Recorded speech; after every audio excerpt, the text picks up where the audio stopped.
It's time to accelerate. Hi, I'm your host, Andy Paul. Join me as I host conversations with the leading experts in sales, marketing, sales automation, sales process, leadership, management, training, coaching, any resource that I believe to help you accelerate the growth of your sales, your business, and most importantly, you. Hello, and welcome to Accelerate. This is another edition of Frontline Fridays with my very special guest. Actually, I think you've elevated past guest to co-host status, actually, at Frontline Fridays. Okay. Bridget Gleason. Andy, if I'm co-host, then we should be able to turn the tables periodically. Don't you think? Sure. Meaning what? I ask you questions. I like how you answered. You know what I appreciate? What's that? I appreciate that you say yes, and then you ask, what does that mean? I like that. That's good. Yeah. Well, just, go along to get along. What can I say?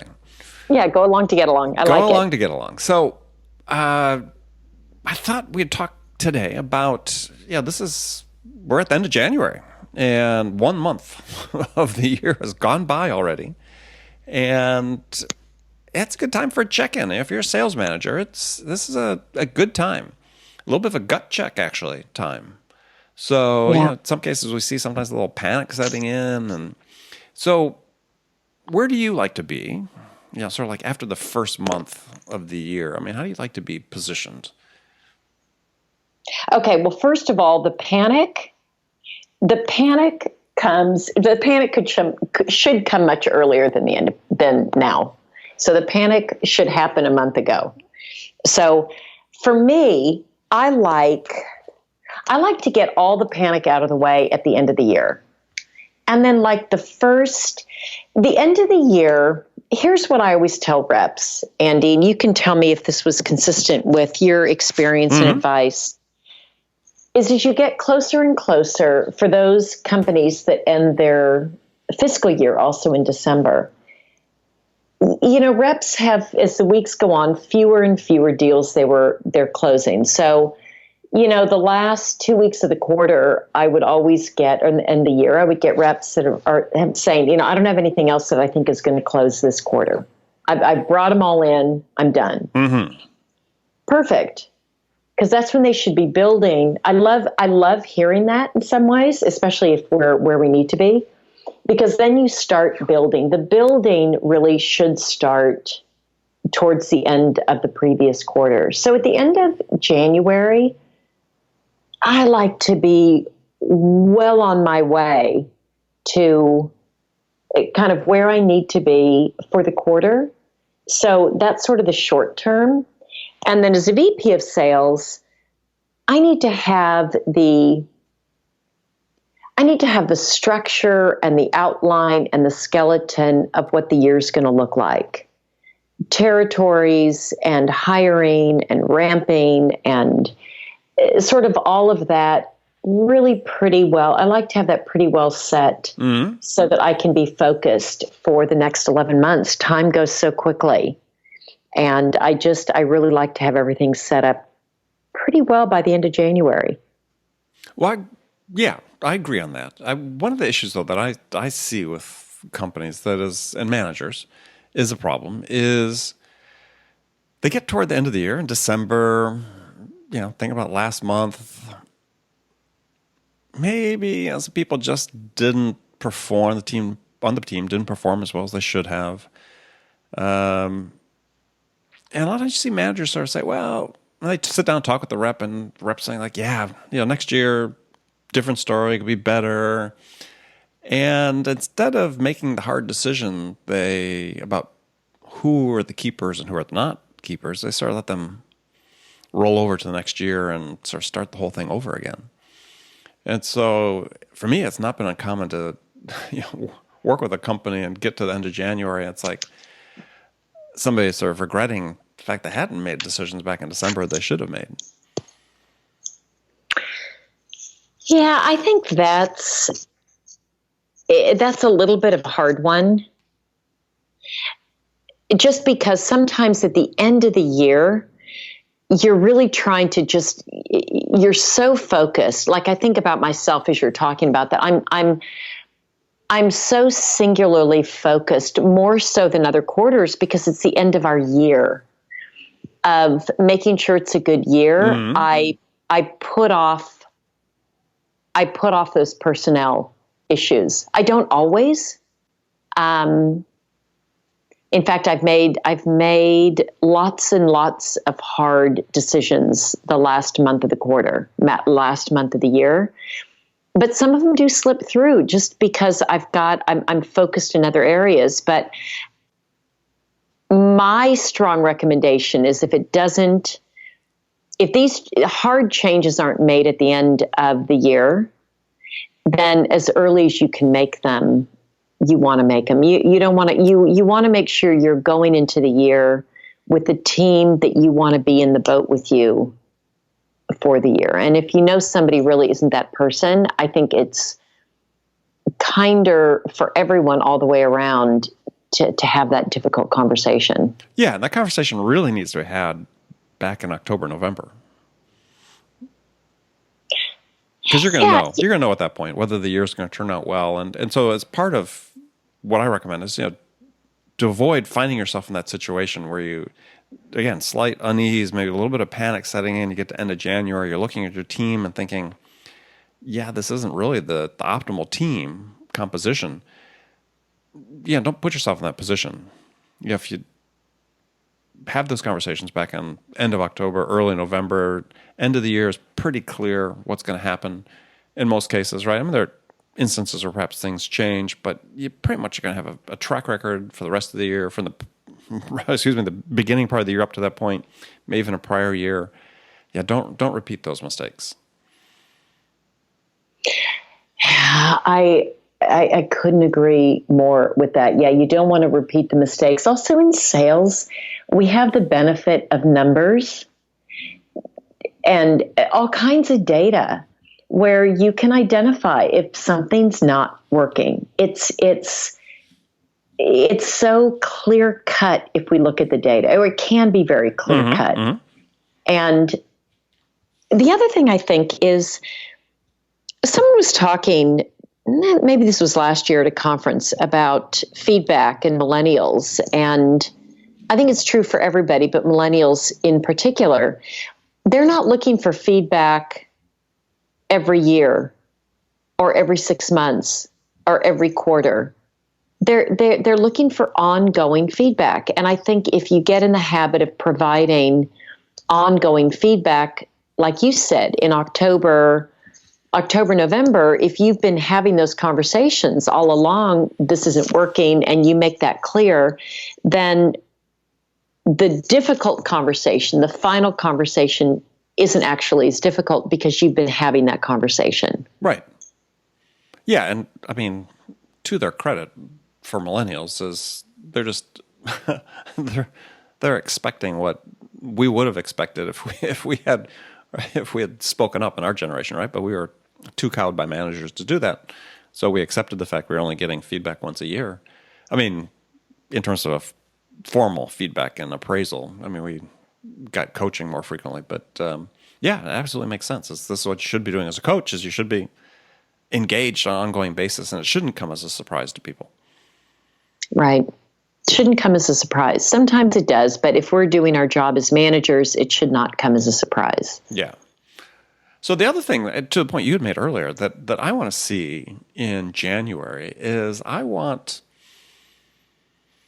successes. It doesn't necessarily mean closing a lot of deals. I mean, it could be closing some smaller deals. It could be achieving some critical milestones. But I want as many people on the team to put themselves in a position where they're experiencing success at one level or another, so that their confidence is high. And this is something that managers can help. They can coach. They can keep people focused. Perhaps they're working on bigger opportunities. They can help them understand what the smaller victories are within that and celebrate those. Make sure people understand that was an achievement. Move on to the next stage of the deal. But you want to keep your team. It's really important to me, I think, is to keep the team really motivated, pumped. Yeah, maybe things aren't going 100% well, but pick out those small successes. Let people build on them. Let them build their confidence heading into the year. Yeah, I'm thinking about the best ways to do it. I agree with you that confidence is so important. It's so important that they have confidence and they feel good about going into it. And so giving reps opportunities to excel is great. And sometimes you can do that internally in a kickoff, or we're doing, as we do ongoing sort of training sessions, giving various reps opportunities to showcase what they're really good at, whether it's prospecting or giving a demo or doing qualifying calls or presentations or objection handling, but allowing them to be the expert can also be a way to help boost confidence. Yeah, I like that. I like that. And again, really important at this stage of the year that you are building people up, because a year is a long time. A lot of water is going to go under the bridge. And the team, I say this, it is a team. Selling is a team sport, increasingly a team sport. Everybody's got to be feeling good about what's going on. Absolutely. Yeah, and it's hard, like you said, it's a long year. And to keep people motivated, you don't need to keep motivated through the ups, but you definitely need to keep them motivated through the downs. And you and I've talked about this, and it's something that I definitely believe in, which is, I can't motivate another person, but Correct. I can provide an opportunity where a motivated person can be successful. And there are things that I can do to help encourage someone's internal sense of motivation to be stimulated. And I think that's where the responsibility is. Someone that is sensitive to it and wants to be motivated and wants to work hard, I want to make sure I provide an environment that really facilitates that. I'm listening to Angela Duckworth's book on grit. And in the chapter I'm listening to, she was talking about how great salespeople are often made, not just salespeople, she was just players, great performers, whatever the field, are often made by the team, as opposed to, okay, I get really good at something and then I go join a team. Having a great team can create a great player on that team.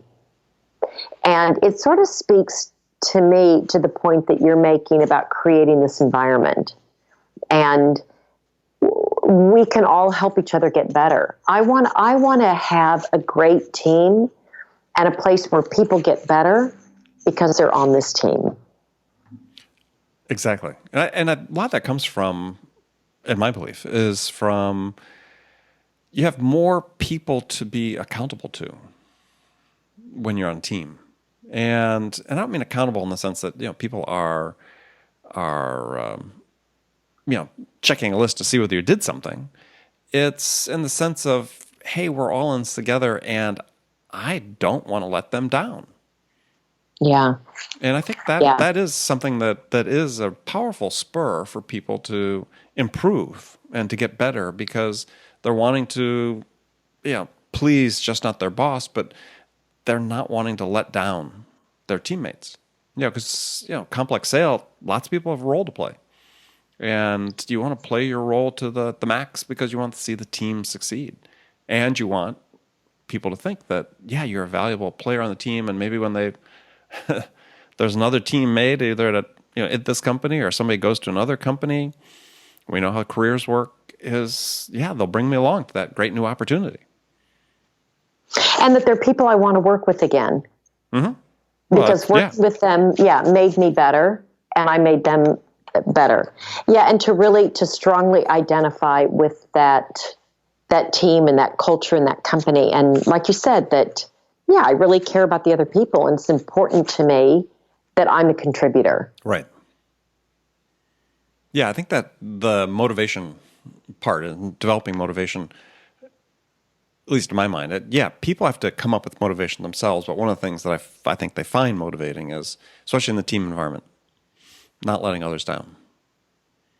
And they see that. I mean, see that in sports teams. You see that in the military. And you read about significant games or battles that were fought, or engagements, military engagements. One of the things that often comes to the surface is, I did this for the team. I didn't want to let my comrades in arms. I didn't want to let my teammates down. It's this very powerful driver. I feel like that. I told you, I'm working for this company in Tel Aviv, Blogs.io. Mm-hmm. I feel that in spades. I don't want to let the team down. I don't want to let I don't want to let the co-founders down. I don't want to let the executive team down. I don't want to let my managers down. I don't want to let the salespeople down. Like, I feel so committed to this group. And I think it's important for people to recognize that this feeling of not wanting to let other people down occurs at all levels. It's not just, I'm a sales rep and I don't want to let my manager down. Managers often feel the same responsibility going the other way. I don't want to let the people who work for me down. Mm-hmm. I don't want to let my peers down. So it's a mesh as opposed to a hierarchy. Wow, you're getting technical. Okay, yeah. I know. I'll back up. No, that's fine. I get it. All right. Well, so let me digress for a second. We were, again, talking about, here we are, end of January. So what has sort of inspired you in the first month of the year? Was something you've read, something somebody you've met? I mean, what's been key for you so far? Okay, well, I'll tell you something. I'm always reading. So I'm reading right now Angela Duckworth's book on grit. Mm-hmm. That's a really that's a really inspiring book, that it's more than intelligence that makes the difference. It's this quality of grit and sticking with something and hard work. And I guess that really resonates with me because I come from a family that's super accomplished, and I'm not an idiot, but I've always felt like, oh my gosh, my sisters are so much smarter than me. They're like, they get better grades than me. So I think I grew up with this complex of, God, if I can only be a teeny tiny bit smarter.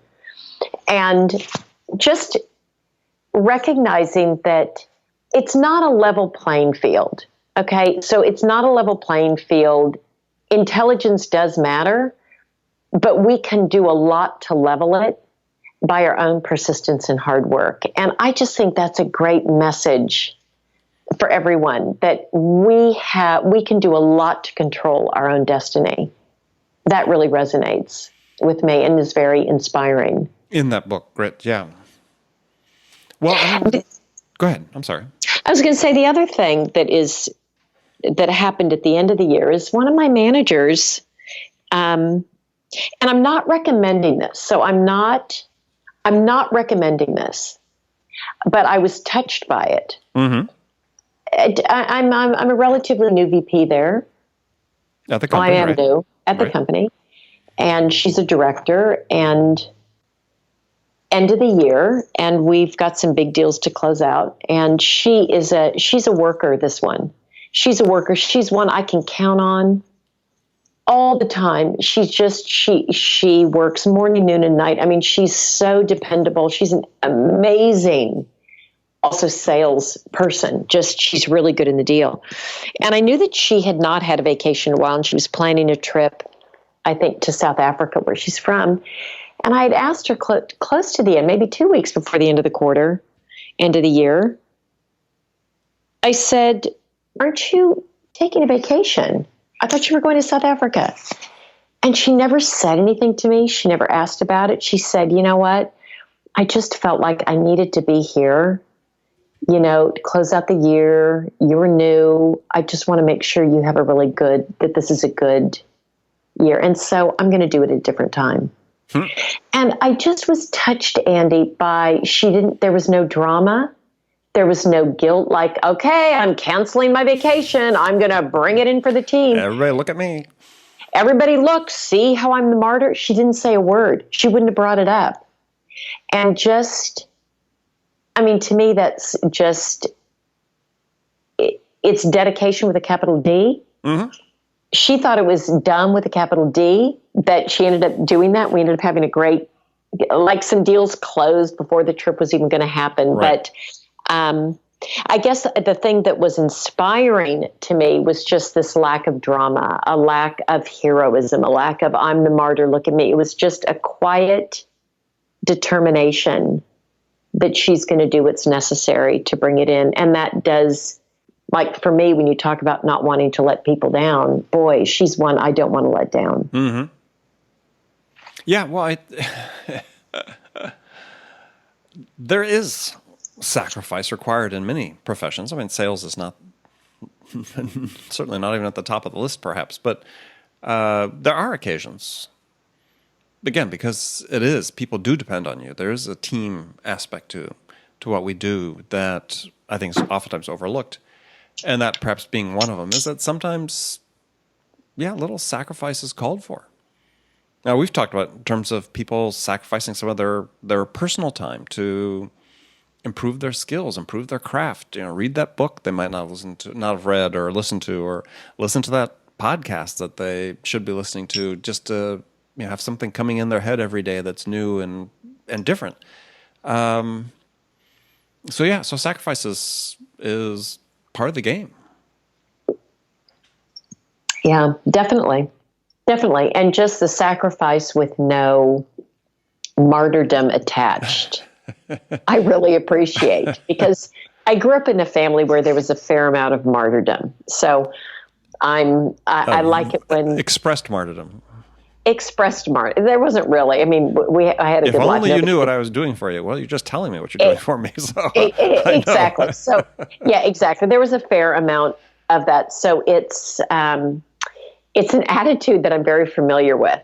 So just to have the absence of it, it was striking. Well, see, I grew up in the Midwest. We were a family of Stoics. Everybody kept everything very close to their vest. So it's just the opposite. That's funny. Yeah. Yeah. It's like, and that those things never really leave you, as spouses and partners would attest. Absolutely. That's right. As much as they would like them to leave you, they That's don't. Right. Yeah. We just want to talk. Can't you talk? Yeah. I said something. Well, no, you said yes. I said, well, what else do you need? What else do you need? Yeah, that's right. What else do you need? I've gotten much better as I've gotten older at that. So, okay. So we sort of covered that. So first of the month of the year, pay attention to what's going on. Get some early successes for your team. If you have something that carried over from last year that needs to be resolved, take care of it. Resolve it now. Don't let it carry on. Don't worry about we've talked in the past about the sunk cost effect. Don't let the fact you've invested in something that isn't likely to turn out. That could be a person or a project. And that sort of thing. With your pipeline, we didn't really talk about that. Look at the pipeline, because there's certainly pipeline carryover from year to year. If the decision wasn't made at the end of the year and you're expecting it, which of those deals are realistically going to close in the first quarter, or are they gone? So take a hard look at everything. Okay. Bridget, as always. Andy. Fantastic. So we'll be back next week. Friends, we appreciate you taking the time to listen to us today. And until next Friday, this is Andy Paul. And Bridget Gleason. Looking forward to talking to you next week, Andy. Thanks for listening to the show. If you like what you heard and want to make sure you don't miss any upcoming episodes, please subscribe to this podcast on iTunes or Stitcher.com. For more information about today's guest, visit my website at andypaul.com.